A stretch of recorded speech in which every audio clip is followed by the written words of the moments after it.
पिछले वीडियो में मैंने आपसे बताया था कि ये जो युद्ध चल रहा है यूएस इजराइल का ईरान के लिए, उसमें टोटल एयर डोमिनेंस चल रही है और पूरी लड़ाई एयर वॉरफेयर के अभी तक चल रही है, क्योंकि वो अपने सोल्जर्स को ग्राउंड पे नहीं भेजना चाहते। तो इस लड़ाई में अभी तक के जो पिछले 6 दिन हैं, इसमें भारतीय वायुसेना के लिए क्या लेसन हैं, तो वो आइए हम अभी डिस्कस करते हैं कि हमारे को जल्द से जल्द स्टेल्थ एयरक्राफ्ट चाहिए। अगर आपको ध्यान हो तो यूएस ने और इजराइल ने पहले दिन अपने बेस्ट एयरक्राफ्ट अंदर भेजे थे, F-22 और F-35। ये जहाज पेनिट्रेट करके सारे एयर डिफेंस, और उन्होंने जो फर्स्ट स्ट्राइक पैकेज था 28 की सुबह, जिस पैकेज में उनके सुप्रीम लीडर को निकाला गया, उसमें करीब 300 एयरक्राफ्ट थे एक पैकेज में।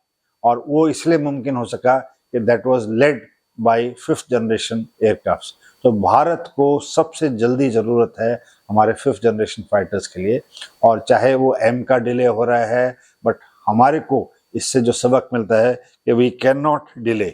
तो हमारे को अपना फ्यूचर वॉर्स के लिए अपना सेकेंड जो इलेक्ट्रॉनिक वॉरफेयर है वो बहुत ही ज्यादा जरूरी है। ये पूरी जंग इस वक्त जितनी भी हुई है, ये एयर इलेक्ट्रॉनिक वॉरफेयर से ही कंट्रोल हो रही है। तो उसके अंदर इलेक्ट्रॉनिक वॉरफेयर जो यूएस के पास एयरक्राफ्ट है EA-18G, ये ग्राउलर एयरक्राफ्ट है जिसका पूरा state of the art electronic warfare के लिए है, और ये सारी चीजों को जैम कर देता है ताकि वो जो एनिमी है या उनकी जो एयर डिफेंस इक्विपमेंट है, जो सैटेलाइट से कम्युनिकेशन आ रहा है, उसको जैम करता है ताकि एयरक्राफ्ट फ्रीडम से मूव कर सके। भारत के पास अभी जो है ऐसा एयरक्राफ्ट है नहीं, बट हमारे को जो हमारा राफेल में स्पेक्ट्रा EW सूट है, हमें उसको एक्सपेंड करना पड़ेगा।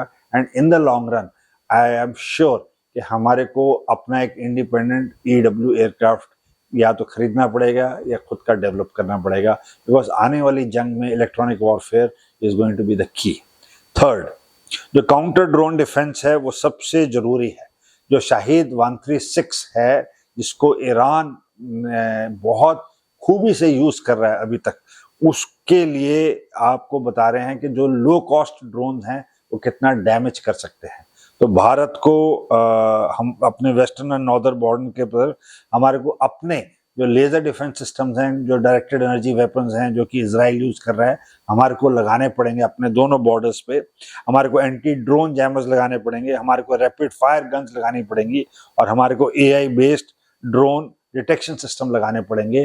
तभी उनको लिंक करके, जैसे ऑप सिंदूर में है IACCS के साथ, उसको और इवॉल्व करना पड़ेगा। ये जो लेसन हम इस युद्ध से ले रहे हैं, हमें लेना पड़ेगा। नेक्स्ट है हमारे को जो layered air and missile defence है, उसको बहुत जरूरी करना पड़ेगा, बिकॉज हमने देखा कि इन्होंने पैट्रियट और थर्ड जो लगाए थे वो करना पड़ेगा। हमारे को जो हमारी S-400s हैं, उसको तुरंत से जो बची हुई बैटरीज हैं उसको लाके उनको इंटीग्रेट करना पड़ेगा। And missile defence multi layered जो सुदर्शन चक्र का भी एक बहुत बड़ा भाग है, बहुत असेंशियल है, इस युद्ध से निकल के आया है। नेक्स्ट, जो डायरेक्टेड एनर्जी वेपन्स हैं, वो जो आयरन बीम है जो इजराइल ने डिप्लॉय की हुई है, उससे हमारे पास सबक है, क्योंकि आयरन बीम बहुत हद तक जो भी हिजबुल्ला स्ट्राइक कर रहा है और जो भी ईरान स्ट्राइक कर रहा है इजराइल के ऊपर, उसको वो आयरन बीम के तहत उसको नलीफाई कर रहा है। तो ये laser air defence high power microwave weapon है, और ये हमारी DRDO ऑलरेडी इस पे काम कर रही है।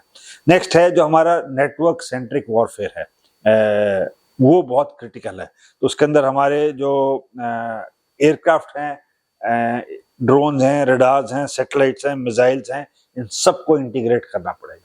जो डाटा है उसको इंटीग्रेट करना पड़ेगा। एंड जो F-35s हैं, वो sensor fusion and real time data sharing के तहत से आता है। हमारे पास हमारे को जो IACCS हैं और हमारे जितने भी ग्राउंड स्टेशन हैं जो एवैक से और एयरबोर्न अर्ली वार्निंग से कनेक्टेड हैं, उनको रियल टाइम डाटा से रहेंगे। और ये जो डाटा शेयरिंग है between aircraft to ground, ground to aircraft, satellite to aircraft and satellite to ground, इसकी जो इंटीग्रेशन है वो बहुत ही एसेंशियल है रियल टाइम में।